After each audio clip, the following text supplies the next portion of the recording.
Aloha, Possums.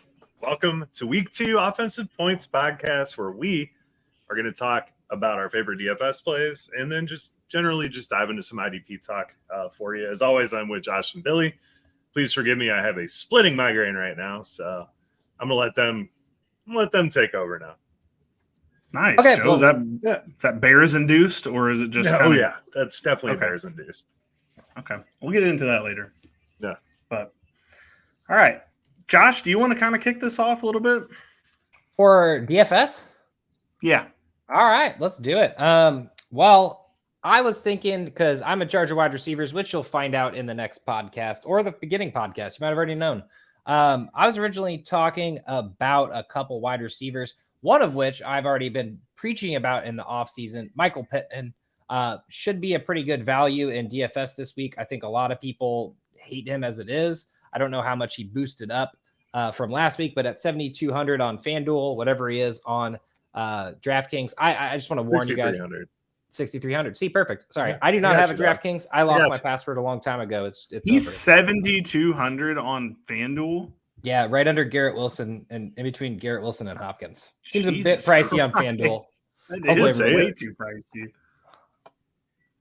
What's AIC on FanDuel? Let me find him. Literally, 75. Calvin Ridley is 7,200 on DraftKings. So to think that those two are in the same conversation is kind of funny. See, I'm glad we're doing this right now because this is something that's just a great value to find out on one of the sites. And if you're like me and lost your DraftKings login, you're on FanDuel at this point. So yeah. And then one other guy that I had written down in my game previews for this week, Kendrick Bourne, but he's playing on Monday night, so I do not have his numbers right in front of me at the moment. But the breakout happens, Bill, a year later than you anticipated, and I think all of us. But got to be pretty exciting. Should be a pretty good value on DraftKings as well. So you know why I thought he was going to break? You know what the problem was with him breaking out last year is they didn't have an offensive coordinator. That was the problem. I didn't know that was going to be a problem when I was like, hey, Kendrick Bourne kind of seems like he's going to go off this season. My thought process was that they had an adult in the room at offensive coordinator, and they didn't. So, unfortunately, we're going to kind of get the benefits a year later. Hopefully, the people that ended up buying into him last offseason maybe still held for whatever reason. I did, but, that's not saying a lot. But, yeah, it's happy days to see him finally getting what he deserves in New England. So does this continue? You think it keeps I hope so. I mean, Mac threw like 400 times. So, I mean, if that's the offense they're trying to run, sure, why not? Yeah, 5,900 on FanDuel.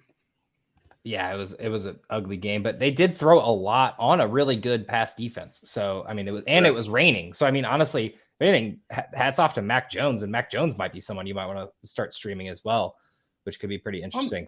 I'm glad you brought up quarterbacks, Josh, because I would like to get into them right now. So this week, I think you have two options. You can either go the cheap route where you punt the position, which is like a Baker Mayfield. They're going against Joe's Bears, which if they can make Jordan Love look good, I don't think Baker is going to be too far behind. I don't know. I don't want to hate on Joe's Bears too much, but hate on them all you want, man. You might at least get some touchdown upside, because even like the thing I don't love about Rachaad White with just the first week in the books is he's going to be a better pass catcher, I think, than runner. I mean, given he was going against a pretty good defensive line with the Minnesota Vikings, but I still would have loved to see him get a little bit more on the ground. But if he's going to pass catch from Baker, that's fine. So you can either go that cheap route, which I don't hate the idea of doing that, or you go Justin Herbert. You throw caution into the wind. Tennessee's defense, while it looked okay against Derek Carr, they did give up a ton of yards through the air. And I do think Justin Herbert is better, obviously, than Derek Carr. They might not have Austin Eckler this week, which some see his glass half empty. I see his glass half full, which means he might actually just throw it down the field more, which he didn't do in week 1, which frustrated the bleep out of me because that was all they said all offseason. He's finally going to open it up and throw it downfield, and he didn't do that against the Dolphins. I'm hoping that was just a blip on the Dolphins, and then this week is the week that we see Justin Herbert let it ride. And you can get him for $7,000, which is kind of pricey, but if you're going to, go for a good quarterback, that would be the one I'd go for. Yeah, and I agree with you on both those. Herbert's a really good call. The Mayfield thing, Billy, I got to talk to you. You threw my Bears under the bus, so now I'm going to throw Baker Mayfield under the bus. I would pay up $300 on DraftKings and go Derek Carr against Carolina. Carolina had Desmond Ridder last week. They barely threw the damn ball, so we really haven't seen what that defense is going to do. And Derek Carr looked pretty solid, plus he has better weapons that he can actually get the ball to. That's just what made me nervous was that we didn't actually get to see what their defense is supposed to look like. So right. I don't know. Defensive line looks know. Scary, so I feel like Carr. I don't know. I feel like the Mac Jones Baker's the play here at the moment. If I got to be completely honest with you, the Mac Jones just with him balling out against the Eagles defense. I'm at this point. I guess I'm buying and drinking the Kool-Aid on Mac Jones at the moment. I especially in daily fantasy aspect. Like I don't really want to trot him out there for my season-long starter, but I feel like for a daily contest, especially if you're going to put in multiples, I think Mac Jones should be in your conversation at the very least. And I like the idea of Baker too against the Bears defense. No offense, but I think we're going to be playing a lot of people against the Bears defense this year. Hey guys, just you don't have to know offense on the Bears defense thing. Well, try to be we just don't want to say. No, they suck. It was horrible. I'm heart wrenched. I'm beat down. I don't like it. I'd almost say fuck it and just play Tua again. Dude threw 45 times last game. Granted, it was a shootout. But if with Mostert, he has the knee, it's maintenance related why he was out today. But they really don't have anything at running back. And I see no reason that Tua is not just going to keep chucking the ball as much as possible. Yeah, I'm going to be honest with you. I was actually going to get to my third wide receiver. Like I liked going cheap on the other two, Bourne and Pittman. I didn't know what you were planning on doing with the running backs. But you're probably going to put a third wide receiver in there, and it should be Tyreek Hill. And I think it should be all year long. I understand he's probably the most expensive person on any DFS site. But the problem is everyone's going to have him. So it's like if you don't have him, you're going to be losing out. I mean, until he doesn't put up 30-something points, 45 points. Like I won $25 just because of Tyreek Hill. The rest of my team, okay at best. Herbert, 16 points, Brian Robinson 12, it was nothing to write home about, but I did have Tyreek Hill, so it ended up making me some money. So one of those guys, and that Tua stack is going to be something that people are going to have as well. So until they play a tough defense. Tyreek stack. Yeah. I do want to say just for the audience out there, they play on Sunday night. So if you're like going to try to go for the millionaire maker or something, like you're not going to be able to play them, but if you're going to go for one of those like weekend long ones, that is a good play. I just want to throw that out there. That's fair. Haven't done the game previews yet. I have no idea when these people are playing. Yeah, they play Sunday night, but we'll tell you there's contests that have all of that involved, but whatever. Neither case. Joe, do you have a couple running backs that you're liking this week? I have more than a couple, but I'll give you a quick rundown of them. I love Saquon this week. I think what happened to the Giants on Sunday night was horrible, and Saquon is the type that is going to be very pissed off and try to kill the Arizona Cardinals. So I like that play a lot. Going a little bit cheaper at 7,100, you have Josh Jacobs. Breece Hall kind of tore up Buffalo a little bit. Definitely showed some weakness there. I think losing Edmonds is going to bite them a little bit this year while those rookies and young guys start sorting it out. So I like Josh Jacobs at 7,100. I like Etienne at 6,900. He played the bell cow role. He absolutely played the bell cow role. And we saw Monty and Gibbs have success against the Chiefs. So I see no reason why not to go right back to Etienne. Kind of mid-range guys, Kenneth Walker at 5,800. He gets Detroit. He got the work last week. We did not see the Charbonnet like we thought we would. And he actually caught 5 balls last week, which is something that I think it was for 3 yards, so it's not exciting. But Kenneth Walker actually seeing passing game work was pretty cool. Of course, Aaron Donald was in the face the whole time, so that might have played into it. David Montgomery, 5,800. I think you can go right back to the well with him against Seattle. We saw Kyron Williams and Akers, which are both not good running backs, might I add, kind of kick Seattle's defense. So I like David Montgomery. He's old. He's not cool. He's not flashy, but he got all the carries. And then he's old, man.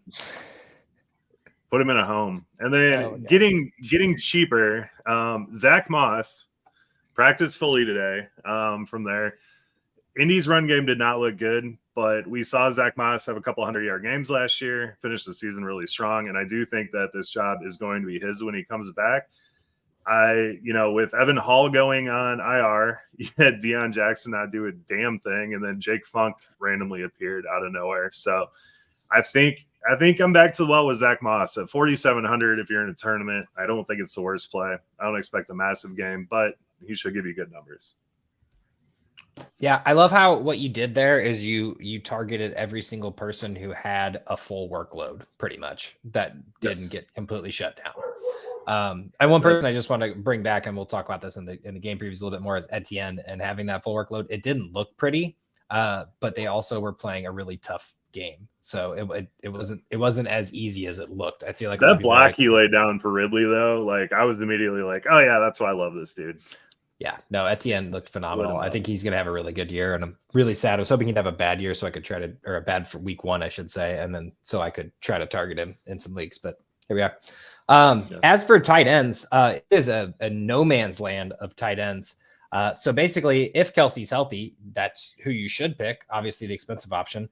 Mark Andrews may be back as well, but after that, Hawkinson, sure. And then, sorry, Billy, I didn't mean to step on your toes here, but my 2 picks are going to be discount ones because that's how I always do tight ends, and it's Kmet and Laporta. Laporta already had his role right away, and it's going to get better, and they're going to be in games where they're actually down one of these days. I don't know when, but then Kmet seemed to be I don't want to say the only bright spot of the offense, but he was definitely Justin Fields' safety blanket, and I think he's going to continue to get that.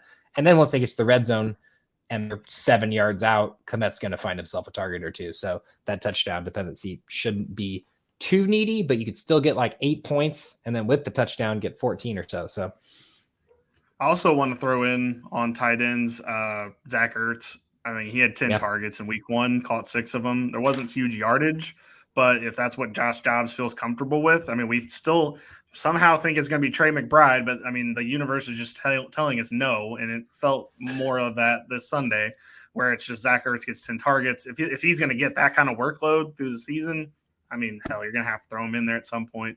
That's a lot of targets. I still don't understand the thought process with playing Zach Ertz right now, but I'm not no clue. Coach, so I don't know. He's definitely gonna be trade bait for sure at some point or another. I don't know when. Maybe that's what they're doing. Maybe they're just trying to get his value up by throwing him 10 balls in a game. Like, it's crazy. They actually were in that game. Washington looked pretty shaky, or Arizona not tanking. I don't know, one of the two. I'm not sure either. Confusing. All right, on to defenses. Obviously, San Francisco is kind of the one everybody's going to go to. I think it's kind of a trap game to put them against the Rams, but that's just me. I would be looking at somebody like further down the list. Again, we don't have to keep harping on it, but the Buccaneers play Joe's Bears. Not a whole lot of opportunities there. I still kind of shaky, if you want to say that. And then I'm all in on playing the Jets. I know they're playing Dallas, and I know they won 40-0. But if you watch the game that Dallas had, wasn't exactly the offense lighting them up. It was mainly defense and special teams for Dallas, and then the offense didn't really get to show a lot, at least in my book. Jets are a lot better defense, given they have Zach Wilson, so it might be a similar thing where the defense special teams is scoring a lot. But I don't know. I think that might be a good play, and they're only 2,700. That's kind of a good value for that. So Billy, what we you're absolutely trying to share a brain on the Jets because I made one lineup today and it had the Jets defense in it. So. Ironically enough, I was going to say play the Jets or the Cowboys because the Cowboys defense did make the Giants look ridiculous. Yeah. Not that there was much, but yeah, no, I mean, the problem was the Cowboys never had a chance or needed to get anything on a roll. And the Jets defense is coming off one of the hottest victories ever. And it was all them 100%. And Garrett Wilson. Sorry, my apologies. Don't mean to shade him. It was all defense. Well, yeah. And just the defenses on both teams were great. I was going to say, this game might just be a defensive game. Like, if you're playing a solo game on this one, you're putting Cowboys defense and Jets in there, and then CeeDee Lamb and whatever else you want to put in there. CeeDee Lamb, Garrett Wilson. I just feel like on Sunday we're all going to be like, well, there's same old Dak throwing 2 picks and 187 yards because I saw Brandon Cooks is already kind of questionable this week. So it just feels like one of those games. CD's getting double covered by Sauce, and they're like, well, why the hell are they failing? It just feels like it could be something like that. The Jake Ferguson breakout game. There we go. Man, Jake Ferguson looked rough on Sunday. Yeah, he did. Anywho, I think that's our lineup, guys. I don't hate any of those picks. I hope everybody goes out and wins some money with those guys. But with that being said, I think we can close the book on DFS this week and jump right into IDP. So I don't know. I want to start this off if that's okay. Okay, Josh, go for it. Just trying to pull something up here real quick. Just give me 1 second. 1 second. And Love that's that. sleepers being phenomenal right now. All right. Well, anyway, I just wanted to talk about Nakobe Dean. Everyone was super hyped about him. He was going in like the first, second, fourth, fifth rounds of drafts, and he's out for 4 weeks, and that's going to be huge. But your options here are Cunningham, who did have an okay game. It wasn't the sexiest on paper by any means, but Zach Cunningham should probably still be a free agent, even in I didn't see him go off on the waivers on any of our leagues. And then there's also Christian Ellis. I believe it's Christian Ellis. There's a couple Ellises in the league. I think it's Christian or Caden, one of the two. Okay, we might have the Caden. That's my bad. It's one of the Ellises. It'll say Philadelphia next to his name, so find that. But I did see him out there. He was actually looking really good in Dean's stead before I even realized why Dean was down. So if you're looking for a replacement linebacker or fill-in, or just say you noticed you somehow in the offseason overlooked your linebackers, those are two guys who are going to get some tackles, especially in the future for at least the next 4 games. I don't know who exactly it'll be. Sirianni's just going to throw Rashaan Evans in there. Oh, we did sign Rashaan Evans as well. I did forget about that. That was a drunken view one day on Monday or Tuesday. But no, I'm super excited about that as well. I just my biggest. It was a great signing.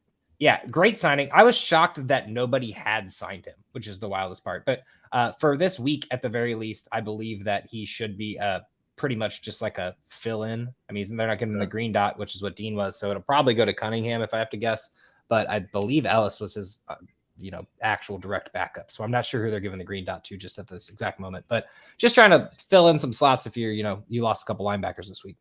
Yeah, and if Evans is out there, pick him up, because I do think especially if Dean misses an extended period of time here, I think he's your guy that's going to be starting in the middle there. So really good bench stash.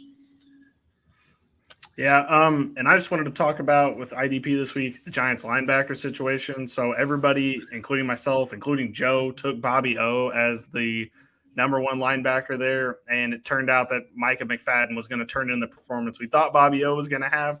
I just think everybody needs to calm down a little bit. That game was totally out of hand, like 40-0 out of hand. So I don't really think we need to overreact to, should we trade Bobby O? Should we get rid of Bobby O? Should I bench him for Troy Anderson or something this week? Like, slow down. You drafted him high. Let's keep him in the lineup. I think there's going to be a total overreaction this week, and people are going to lose out on Bobby O points just because there was a problem. There was a game out of hand last week. Yeah, everything lines up for Bobby O having a phenomenal season. All the ingredients are there. It was the stove wasn't hot enough week 1. It'll be hot enough week 2. As my friend Billy would say, 100%. I got something to talk about. Here we go. What's that? Go. Jeremy Chin playing only 3/4 of the snaps on defense. Of course, he was up in the box, which we love when they're up there. But I mean, his usage in the preseason and now his usage week 1 is kind of scary, especially for a guy that has the namesake that Jeremy Chin does. Yeah, and no one really. He did the best of the safeties on the team. I actually thought the same thing because I have Chin in a couple leagues, and I'm like, what happened? Like, where are we on Chin? And the answer is, I have no idea. No. Especially they were. I mean, he wasn't super needed because there wasn't a lot of deep throws, aka Atlanta Ritter not having any time whatsoever. But I think these numbers will be fine. I mean, he put out a solid performance, but you got to be a little bit curious about the snap percentage there. Yeah, I mean, Von Bell was probably the least excited I was for his safety on this offense, and then he played 100% of the snaps. But Jeremy Chin played, 57% in the box. That's cool. I like that. Keep that up. For sure. All right, so I'll just go through a couple of defensive ends that people need to keep on their radars because the discount's about to be over. Jordan Davis at defensive tackle. I'm just saying D-line eligible, I guess. But Jordan Davis, the defensive tackle, his discount ends tomorrow. What, Josh? Yeah, not only that, Fletcher Cox is currently questionable at the moment. I just wanted to add that in there. So Jalen Carter as well, if he's in any lineups or any leagues, these guys are going to get sacks. I mean, they already are starting to go as it is. So, but if you walk by a hospital in Philadelphia, let us know who else is in there, because it seems like the whole team at this point. Just even if they're there for a checkup, even if they're there for their kids' checkup, just let us know. We need to know. All right. Yeah. Jordan Davis's discount ends tomorrow. I don't even know if we're going to have this up in time, but maybe we would. I think his discount ends tomorrow. Drake Jackson for San Francisco. The game did get out of hand against Pittsburgh, but I actually kind of liked a lot. And we liked him coming out of USC. He was a taxi squad hero last season. This year he came in, had a really good game the first day up. And I also want to talk about Dennis Gardeck, who you are going to owe money if you thought you know who this was before the season, because I promise you didn't.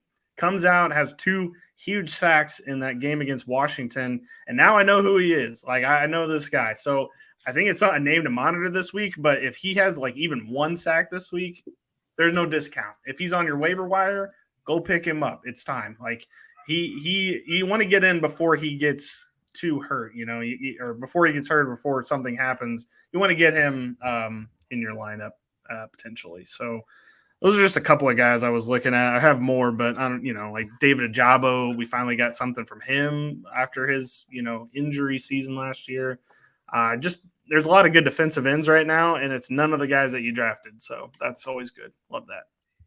Dude, I kind of like Mike Dana real quick. The Thursday night game for the Chiefs, he was in the backfield every single play. He got a sack. He got a hit on the QB. He played 85% of the snaps for the defense. I mean, I know everyone's on Felix and Karlaftis, but it might be something to keep an eye on. The worry he looks really good. Is that they were using Dana in Chris Jones' spot, and now that Chris Jones back, they're just going to use Chris Jones in Chris Jones' spot. But I mean, I think that performance earned him a spot on the team, a spot to try to at least put up those kind of points. But I think that's the argument that people are having. Going into year 3, man, I guess year 4 now, but while we're still talking about the breakout would be.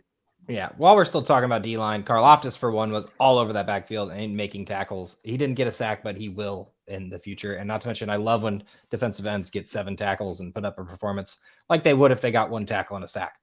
But the guy I'm so excited about, finally, Kwity Paye gets his first sack of the season in game 1 against Jacksonville. And I'm hoping this is something for the future that we'll see a lot of. I was huge on him in the late rounds of drafts 3 years ago. Really hoping for a good season for him, and not to mention kind of a shining bright spot on Indy's defense at the current moment. So for sure. All right, let's quickly talk about defensive backs, and then we'll get out of here. I think the Jordan Whitehead, maybe that was just a freak thing. I don't think he's ever going to get 3 interceptions in 1 game ever again. So maybe don't overspend. Like, this isn't going to be the guy from the Cowboys from 2 years ago. I don't think that's going to be one of these kind of situations. So maybe don't overspend for him. I will say Dax Hill, it kind of looked exactly like we thought Dax Hill would look. A lot of people had called him dead and buried when they got Jordan Battle, and he comes out and immediately has a good solid game for Cincinnati. I mean, Cleveland steamrolled him. Don't want to make that joke, but we'll stay there. And then Christian Gonzalez for the Patriots. They actually called him up for a blitz, and he got a sack on the quarterback. If Bill Belichick is planning on using him in a role that we kind of thought Jack Jones was going to have, Christian Ellis is going to be the guy, and you need to go pick him up. He is a cornerback, so I know he's not going to get a lot. But if they're calling blitz packages for a cornerback, clearly Bill Belichick likes him. That's something you don't do. And he did it against the freaking Eagles. So it's like, if you're ballsy enough to do that, I think with a rookie cornerback, I don't know. I'm kind of sold on Christian Gonzalez, because that was really an impressive thing to do. Absolutely. Yeah. I want to victory lap a defensive back really quick, and that's Amari Hooker. He stepped right into the role I thought he was going to have. He got the interception, some tackles, pass defense. I love the way he plays, and that role is going to be very valuable for the Titans. So he's out with a concussion. Wouldn't expect him to miss time, but that is going to be a very valuable role this year. So whoever's in it should get some good ones. DJ Reed picked up right back where he left off. No one's throwing the ball at Sauce. So if you do have a cornerback spot, I think he's going to keep racking up tackles like he has been. And then, yeah. Yeah. And then I guess I'll talk about a couple people. One guy who just already started off with a bang, Jesse Bates. Everyone probably don't have a chance to get him anymore. I actually somehow got him off waivers this morning, I should say. But yeah, not only the 2 interceptions and the forced fumble, but it's always nice to see stuff like that from a safety. But the 10 tackles is promising, and he's a 90 to 100 yard tackler each year, and he's already off to the great start that he is. So, and then I just want to touch on the Lions safeties. It is a shit show, which I cannot tell you what to do here, but I can tell you that it's not Tracy Walker. I love me some Tracy Walker. He's back. He's fully healthy. He is absolutely a trade candidate. I don't think he saw the field at all. Brian Branch looked to take over all of whatever he had. And then, of course, CJ Gardner-Johnson, which we talked about, was literally everywhere after that first game. So just go get you some CJ Gardner-Johnson and Branch if you can. If you have Tracy Walker, I personally think it's okay to drop him. He'll probably get traded.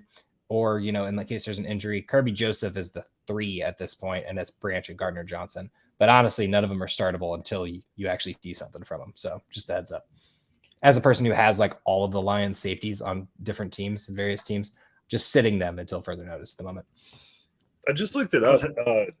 Jesse Bates, was there anything about his injury? I haven't looked at anything. He's not questionable or anything, but he looked pretty bad after that. Was it a second pick or? I wasn't even aware he was injured, so I didn't. Yeah, he went off the field and he looked to be in a lot of pain, but I guess he's okay. So it appears that way. Yeah, it doesn't say anything about him being hurt, but check those injury reports because there is a lot of players. So the problem with us doing the show on a Wednesday, we'll open this up to the crowd. Problem with doing this show on a Wednesday is everybody's like limited or not practicing on Wednesday. And so we just kind of have to guess who's going to be out there. Like the Thursday night, we know already because they have to turn in their injury report. But Wednesday, we just kind of get a blank stare when we wonder who's hurt and who's not. So we'll do the best we can. Ooh. While we're doing defensive backs, this might be my best tweet of all time for one. I don't do a whole lot of the tweeter action or Xer. I don't know how you do this anymore. But Sidney Jones is more than likely taking Blankenship's spot in his safety role. And I have a feeling those numbers are going to look very similar. So if you somehow listen to this before the Thursday night game, hopefully you listen to it like right before, and you'd be like, I have Sidney Brown on my team. I should put him in. Do it. I think it's going to work out really well, especially with Jefferson out there going to still have his good game. Somebody's going to have to tackle him eventually. That is my hope, at least. So sounds good. All right. Well, this is the end of the first part of the podcast. Please go and listen to the other bigger half of the OP podcast where we preview every game from week 2. Joe, with that being said, get us out of here. Good night, friends.